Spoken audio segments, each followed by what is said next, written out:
जितन श्री गणेश सिंह जी।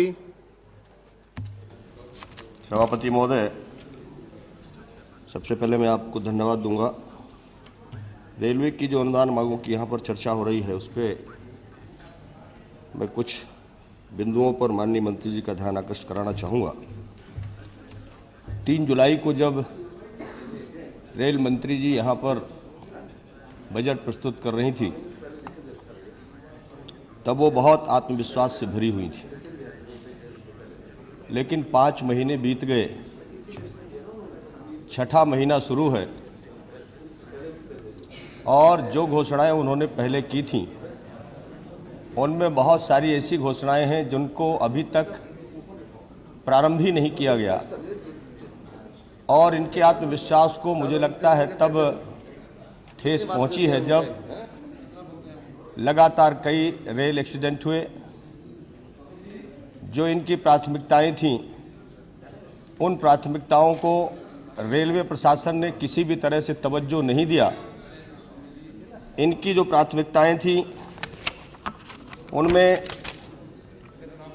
यात्रियों की सुविधा, साफ सफाई का विशेष महत्व, रेलवे खान पान की गुणवत्ता, संरक्षा एवं सुरक्षा एवं गाड़ियों का सही समय पर चालन। मैं समझता हूं ये जो उनकी विशेष प्राथमिकताएं थीं, उनकी तरफ रेल प्रशासन का कहीं भी कोई ध्यान नहीं हुआ। इसलिए मैं कह रहा हूं कि उनका आत्मविश्वास कहीं ना कहीं से कमज़ोर हुआ है। निश्चित तौर पर ममता जी की राजनीतिक रेल तो बहुत तेज चल रही है और पश्चिम बंगाल में तो निश्चित तौर पर वामपंथी सरकार को उखाड़ फेंकने में अब वो पूरी तरह से सक्षम दिखाई पड़ रही है। ये तो उनकी सफलता हो सकती है, लेकिन जो भारतीय रेल है, भारतीय रेल को जिस मुकाम तक वो पहुंचाना चाहती थी, उस मुकाम तक पहुंचाने में लगता है उनका रेल प्रशासन सहयोग नहीं कर रहा। उनसे बड़ी अपेक्षाएं हैं देश को। उनकी ईमानदारी, उनके काम करने के ढंग पर भी किसी को कहीं कोई शिकायत नहीं है।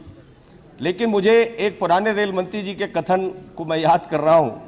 आज वो यहाँ के सदस्य नहीं है, इसलिए मैं उनका नाम नहीं लूँगा, लेकिन वो कहते थे कि रेल प्रशासन एक ऐसा सिस्टम है, उस सिस्टम को सुधारने के लिए बहुत कठोरता की ज़रूरत है। ऐसा सिस्टम है जिस सिस्टम को हथौड़े से मारो तो थोड़ा सा खुलता है और फिर जो मतलब की चीज़ हो निकाल लो और फिर वो अपने आप बंद हो जाता है।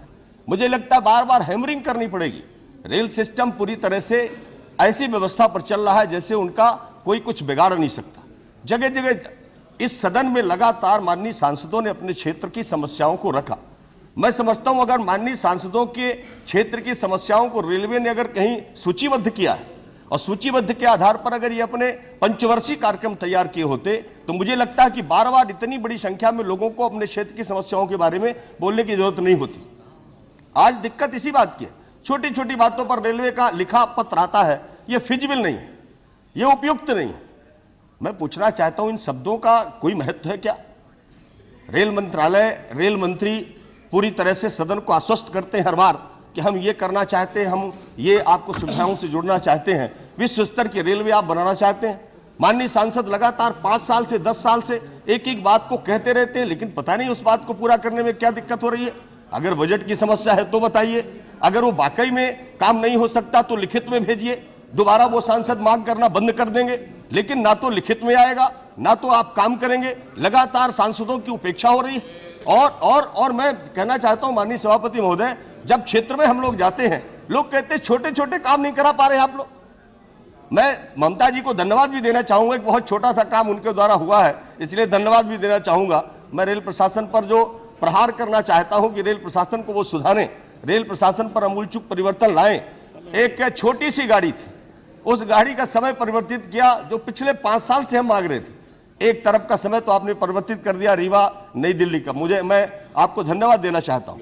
लेकिन दूसरी तरफ का समय भी अगर परिवर्तित नहीं हुआ तो मैं समझता हूं कोई उपयोगिता उसकी नहीं होगी। दूसरी तरफ आपने इसी सदन पर उसी गाड़ी में जो पहले डिब्बे लगे थे वो डिब्बे हटा दिए गए थे, उनको आपने कहा कि हम रिस्टोर करेंगे। मैं आपसे निवेदन करूंगा उस तरफ भी ध्यान दें। मैं एक विशेष सवाल पर जो रेल प्रशासन पर मैंने निवेदन किया माननीय सभापति महोदय, मेरे लोकसभा क्षेत्र में मैहर एक रेलवे स्टेशन है, मैहर रेलवे स्टेशन NH7 जो बहुत व्यस्ततम सड़क है, उस रेलवे लाइन को क्रॉस करता है। और इलाहाबाद से बॉम्बे तक का जो रूट है बहुत ही व्यस्ततम रहता है। हर 15 मिनट में रेलवे फाटक बंद होता है। वहां पर रेलवे ओवरब्रिज बनाने की मांग लगातार होती आई। रेलवे प्रशासन ने कहा हम बनाएंगे, फिर एनएच ने कहा हम बनाएंगे, फिर आखिरकार वो आज तक नहीं बना।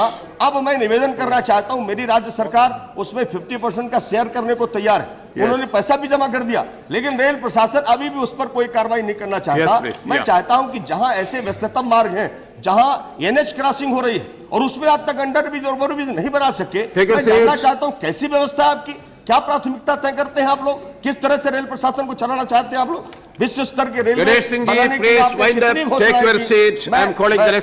सभापति महोदय, निश्चित तौर पर समय की कमी है, मैं समझ रहा हूं, बातें तो बहुत कुछ कहने की इच्छा थी, पर मैं माननीय रेल मंत्री जी का ध्यान आकर्षित कराऊंगा। मैंने लगातार अपने लोकसभा क्षेत्र के कई मामलों के बारे में लिखा है, सदन में भी बोला है, पत्र भी व्यक्तिगत रूप में लिखा है। रेल मंत्री जी से मैं खुद मिला। मेरा निवेदन है कि उनको निकाल के आप मेरा निवेदन सुना जाए, हमको बुला लिया जाए, हमको बुला करके प्राथमिकता तय कर ली जाए। जो काम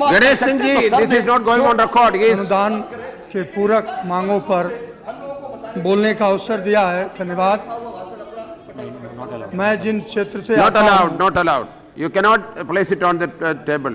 एशिया का